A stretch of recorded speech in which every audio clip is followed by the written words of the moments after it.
ঘুমের ওষুধ খাওয়ার পর পরমাকে বাঁচালো সুদীপা। হ্যাঁ বন্ধুরা, এমনটাই দেখা যাবে। বিস্তারিত জানতে ভিডিওতে লাইক দিয়ে চ্যানেলটি সাবস্ক্রাইব করে সম্পূর্ণ দেখতে থাকো। গল্পের শুরুতেই দেখা যাবে পরমা আদিত্যর উপর রেগে গিয়ে আদিত্যকে বলছে, সব সময় কি আমাকেই দোষ দেবে? আমাকে কেন দোষ দেওয়া হয় সব সময়? কেন আমাকে অপমান করে কথা বলা হয়? বলো, তোমার কি কোনোই দোষ নেই? তখন এই কথা বলতেই অফরোর মা বলছে, তোমরা প্লিজ থামবে, থামবে এবার। সুদীপা পরমার কাছে গিয়ে বলছে, তুমি একটু শান্ত হও না পরমা। আমি তো তোমার বাবার পায়ে ধরে ক্ষমা চেয়েছি, পিসিমণির জন্য ক্ষমা চেয়েছি আমি। তখন পরমা বলছে, কেন থামবো, কেন থামবো বলো সুদীপা। অভ্রর মা এসে বলছে, তোমরা দুই বউ মিলে এ বাড়িতে কি শুরু করলে? আমি কিন্তু দুই বউকে ঘাট ধাক্কা দিয়ে এ বাড়ি থেকে বের করে দেবো বলে রাখলাম।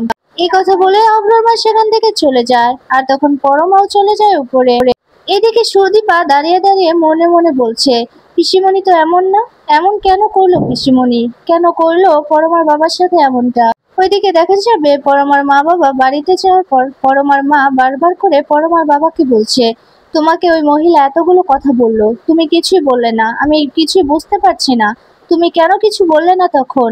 এমনিতে তো আমার উপরে খুব রাগ দেখাও, আমাকে তো অনেক কথা শোনাও, তাহলে ওনাকে কিছু বলতে পারলে না কেন? পরমার বাবা বলছে, তুমি থামবে, আমাকে একটু একা থাকতে দাও প্লিজ, দয়া করে একা থাকতে দাও, আমাকে একটু শান্তি দাও। পরমার মা বলছে, না, আমি কিছুতে শান্তিতে থাকতে দিতে পারি না তোমাকে। তুমি কি করলে বলো তো? কিছুই তো বললে না ওনাকে। ওইদিকে দেখা যাবে সুদীপার পিসিমণি বসে বসে সুদীপার বাবার কথা, সুদীপার কথাই ভাবছে আর খুবই কষ্ট পাচ্ছে। তখন সুদীপা আসে। সুদীপা এসে পিসিমণিকে বলছে, পিসিমণি কি হয়েছে, তুমি এভাবে কেন বসে আছো? আর তুমি ব্যাগপত্র নিয়ে বসে আছো কেন? তখনই অভ্রর মা আসে। অভ্রর মা এসে সুদীপার পিসিমণিকে বলছে, আপনি এখনো এখানে কি করছেন? আপনাকে তো আমি এই বাড়ি থেকে বেরিয়ে যেতে বলেছি। তখন সুদীপার পিসিমণি বলছে, আমি দেখছেন না ব্যাগ গুছিয়ে বসে আছি, চলে যাব তো, এখানে আর এক মুহূর্তও থাকবো না। আমি এখান থেকে চলে যাব, কিছুতে এখানে থাকবো না। তখন অভ্রর মা বলছে, হ্যাঁ, এখানে আর থাকা চলবে না, চলে যান বলছি। সুদীপা বলছে, কেন পিসিমণি, কেন চলে যাবে? কোথায় চলে যাবে? অভ্রর মা বলছে, কোথায় যাবে সেটা আমি কি করে বলবো? এত বড় স্পর্ধা, এভাবে আমার বাড়ির গেস্টকে অপমান করছে, আবার আমার মুখের উপর কথা বলছে, এ বাড়ি থেকে এক্ষুনি চলে যান। তখন সুদীপার পিসিমণি বলছে, এভাবে অপমান করবেন না, আমি এক্ষুনি চলে যাচ্ছি এখান থেকে। তখন অভ্রর মা চলে যায় সেখান থেকে। সুদীপা পিসিমণিকে বলছে, পিসিমণি তুমিও বাবার মতো আমাকে ছেড়ে চলে যাচ্ছ? তুমি কোথায় যাবে পিসিমণি আমাকে এখানে একা রেখে? তখন পিসিমণি বলছে, না মা, তুমি তো এখানে একা নও, এখানে জামাই আছে। দিদিমণি গো, জামাই তোমার খেয়াল রাখে।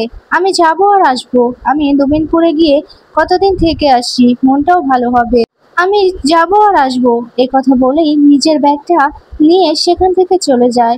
এদিকে খুবই কষ্ট পাচ্ছে এসব কিছু দেখে সুদীপা। মনে মনে বলছে, আমি কি করব এবার? পিসিমণিও আমাকে ছেড়ে চলে গেল, এখন আমি কি নিয়ে থাকবো? ওইদিকে পরমা নিজের রুমে বসে আছে। বসে বসে সে অপমানগুলোর কথাই ভাবছে। অভ্রর মা অপমান করেছে, সুদীপার পিসিমণি অপমান করেছে, সুদীপার পিসিমণি বলেছে, অনেক কথাই বলেছে অপমান করে, সে কথাগুলোই ভাবছে আর কষ্ট পাচ্ছে। পরমা বলছে, আমি খুব খারাপ, খুব খারাপ একটা মেয়ে, তাই তো সবাই আমাকে এভাবেই অপমান করে। ওইদিকে দরজার পাশে দাঁড়িয়ে আছে অভ্র। অভ্র বারবার করে পরমাকে বলছে, প্লিজ আমাকে ভেতরে আসতে দাও, দরজাটা খোলো পরমা। এমন কি বিষয় হয়েছে যার জন্য তুমি দরজা আটকে বসে আছো? তখন পরমা বলছে, এটা তো জটিল বিষয়ই, জটিল বিষয়ই তো অভ্র, আমাকে প্লিজ একা থাকতে দাও, আমি একা থাকতে চাই, তুমি এখান থেকে চলে যাও। তখন অভ্র দাঁড়িয়ে পড়ে, ভাবছে কি করবে। তখন বুঝতে পারে পরমা একা থাকবে, তাই সেখান থেকে অভ্র চলে যায়। এইদিকে কাঁদতে কাঁদতে শুয়ে পড়ে পরমা, আর শুয়ে শুয়ে খুবই কাঁদছে পরমা। ওইদিকে সুদীপা ভাবছে, আদিত্যকে সুদীপা অনেক অপমান করেছে, সেই কারণে সুদীপা ভাবছে আর দাঁড়িয়ে দাঁড়িয়ে বলছে, না, আমি ওনাকে সরি বলবো, মিস্টার চৌধুরীকে অনেক কথা বলে ফেলেছি, সেজন্য আমার তার কাছে ক্ষমা চাওয়া দরকার। এ কথা বলেই চলে যাবে, তখনই সামনে দাঁড়ায় আদিত্য। তখন আদিত্যকে বলছে, মিস্টার চৌধুরী কোথায় যাচ্ছেন আপনি? তখন আদিত্য বলছে, আমার ডিউটি আছে, আমি এক্ষুনি যাব। তখন সুদীপা বলছে, আমার আপনার সাথে কিছু কথা আছে। তখন আদিত্য বলছে, কোনো কথা বলার মতো সম্পর্ক আমাদের মাঝে নেই, আর আমি আপনার সাথে কোনো কথা বলতে চাই না। প্লিজ আমাকে বিরক্ত করবেন না, আমাকে যেতে দিন, আমার ডিউটি আছে।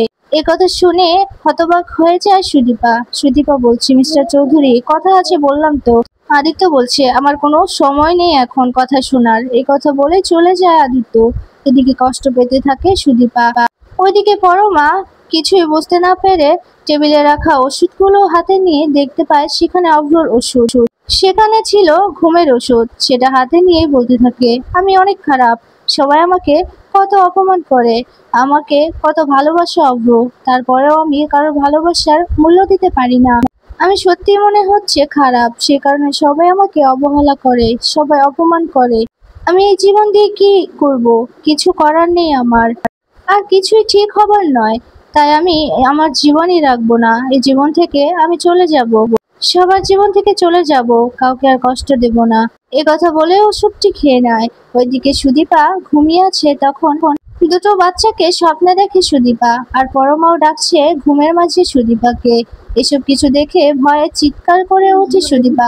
সুদীপা বসে থেকে বলছে, এ কি, এত ভয়ঙ্কর একটা স্বপ্ন আমি কেন দেখলাম? আর ওই বাচ্চা দুটোই বা কে? পরমা আমাকে কেনই বা ডাকছে? পরমা ঠিক আছে তো? ওইদিকে ঘুমের ওষুধ খেয়ে পড়ে আছে পরমা।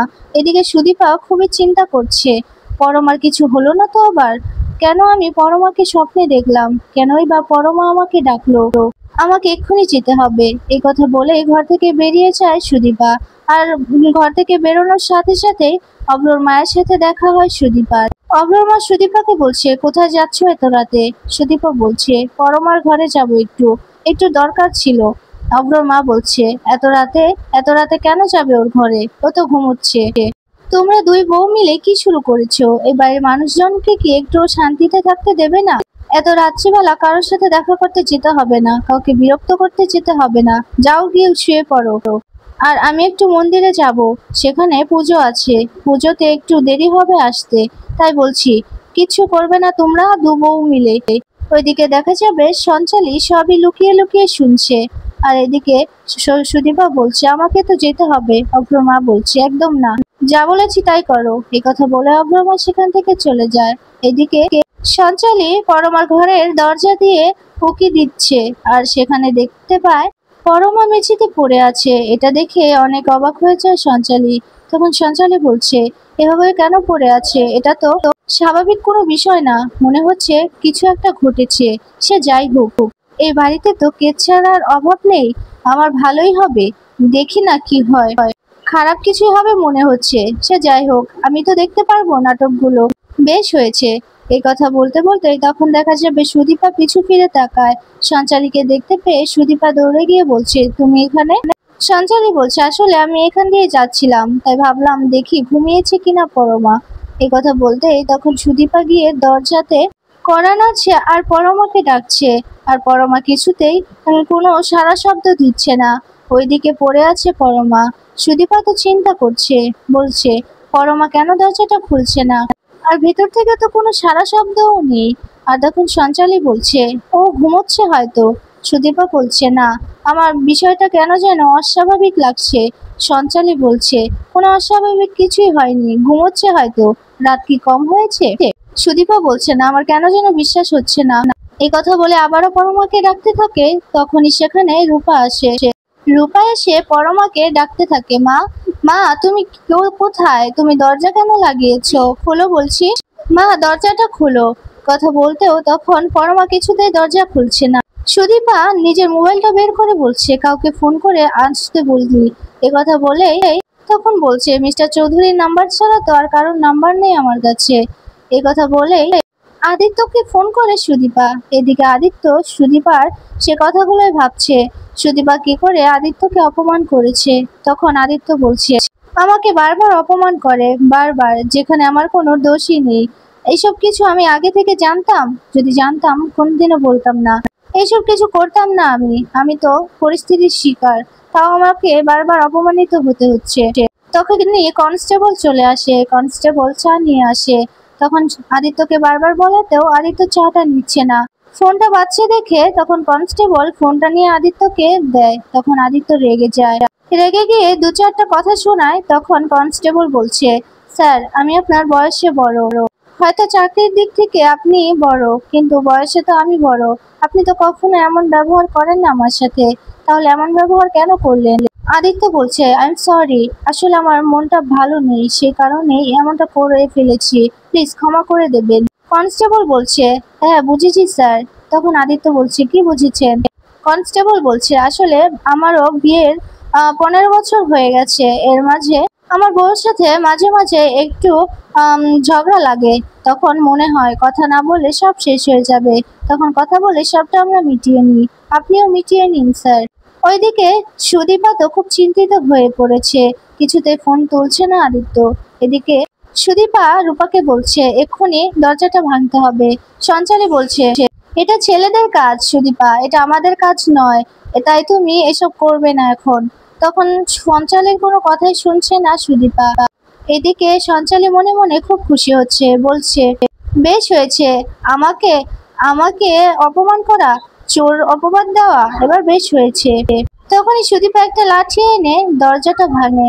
দরজাটা ভাঙার পর ঘরে গিয়ে দেখতে পায় পরমা মেঝেতে পড়ে আছে অচেতন অবস্থায়। এটা দেখে ভীষণ অবাক হয়ে যায় সবাই। তখন সুদীপা দৌড়ে যায় পরমার কাছে। পরমার কাছে গিয়ে বারবার করে পরমাকে ডাকছে, কিছুতেই জ্ঞান ফিরছে না পরমার। এদিকে রূপাও তো অনেক অস্থির হয়ে যায়। আর তখন সঞ্চালী বলছে, কি হলো, কি মরে টরে গেল নাকি? ওইদিকে দেখা যাবে সুদীপা বলছে, প্লিজ চুপ করো না তুমি। তখন সুদীপা পরমার সামনে দেখতে পায় সেখানে ঘুমের ঔষধের কৌটো পড়ে আছে, সেটা হাতে নিয়ে অনেক চমকে যায় সুদীপা। তখন পরমার পালসটা চেক করে সুদীপা। এইদিকে রূপা এসে পরমার কাছে এসে বসে। আর তখন সঞ্চালী বলছে, কি মরে গেল নাকি? মরেই গেছে বোধ হয়, কোনো সারা শব্দ নেই, মনে হচ্ছে মরে গেছে। এই কথা বলতেই রেগে যায় রূপা। রূপা রেগে গিয়ে সঞ্চালীর কাছে গিয়ে বলছে, এই তুই কি বলছিস? আমার মাকে কি বলছিস তুই? সঞ্চালী বলছে, দেখতে পাচ্ছেন না, এর তো কোনো সারা শব্দই নেই, এ তো মনে হচ্ছে মারা গেছে। তখন অনেকটাই রেগে যায় রূপা। রেগে গিয়ে সঞ্চালীকে বলছে, তোকে না আমি মেরে ফেলবো। পাশে থাকা ফুলদানি হাতে নিয়ে তাড়া করে সঞ্চালীকে রূপা। তখন সঞ্চালী বারবার করে বলছে, আমাকে ক্ষমা করে দিন, আমি তো কিছু করিনি, আমাকে কেন মারছেন? মারবেন না আমাকে। তখন ফুলদানিটা বিছানায় রেখে দেয় রূপা। তখন আবারও পরমার কাছে গিয়ে পরমাকে জড়িয়ে ধরে কাঁদতে থাকে রূপা। এদিকে এসব কিছু দেখে সঞ্চালী খুবই অবাক হয়ে যায়, বলছে, এই মহিলা এই পরমার জন্য এত কেন কাঁদছে, এত কষ্ট পাচ্ছে, মনে হচ্ছে এরা মা মেয়ে। এইসব কথাই বলছে সঞ্চালী। এইদিকে সুদীপাও বেরিয়ে গেছে সে কারোর সাহায্য চাওয়ার জন্য। এদিকে বাইরে গাড়ি নিয়ে আর হাতে ফুল নিয়ে দাঁড়িয়ে আছে সুদীপার প্রফেসর। আর তখন সুদীপার প্রফেসর ফুলের একটা করে পাপড়ি ছিঁড়ছে আর বলছে, সুদীপা কি আসবে নাকি আসবে না? সুদীপার উপর আমার খুব ভালোবাসা হয়ে গেছে, সুদীপার উপর একটা টান অনুভব করি, ভালোবাসা অনুভব করি, ওকে তো আসতেই হবে আমার কাছে, ও কি আসবে? এসব কথা বিড়বিড় করতে থাকে আর গাড়িতে গিয়ে বসে পড়ে সুদীপার প্রফেসর। আর তখনই প্রফেসর দেখতে পায় সুদীপা বাইরে এসে গাড়িগুলোকে হাত দিয়ে ইশারা করছে আর বলছে, একটু হেল্প করবেন প্লিজ। এসব কিছু দেখে খুশি হয় প্রফেসর। তখন প্রফেসর বলছে, এই তো আমার ভালোবাসার জোর আছে, তার মানে ও আমাকে ভালোবাসে, আমার ভালোবাসার জোর আছে। তখনই প্রফেসর গাড়িটা নিয়ে সুদীপার সামনে চলে আসে আর গাড়ি থেকে নামতেই সুদীপা চমকে যায়। প্রফেসর সুদীপাকে বলছে, সুদীপা তুমি এখানে? তখন সুদীপা বলছে, আপনি এখানে স্যার? তখন প্রফেসর বলছে, আসলে আমি এদিক দিয়ে যাচ্ছিলাম, তোমাকে দেখে দাঁড়িয়ে পড়লাম, কি হয়েছে, কোনো সমস্যা হয়েছে? তখন সুদীপা বলছে, হ্যাঁ জীবন মরণ সমস্যা, আমাকে একটু হেল্প করতে পারবেন? তখন প্রফেসর বলছে, কি হয়েছে? কোনো সমস্যা নেই, আমি হেল্প করব, বলো কি করতে হবে? তখন সুদীপা বলছে, আমাকে একটু হসপিটালে নিয়ে চলো।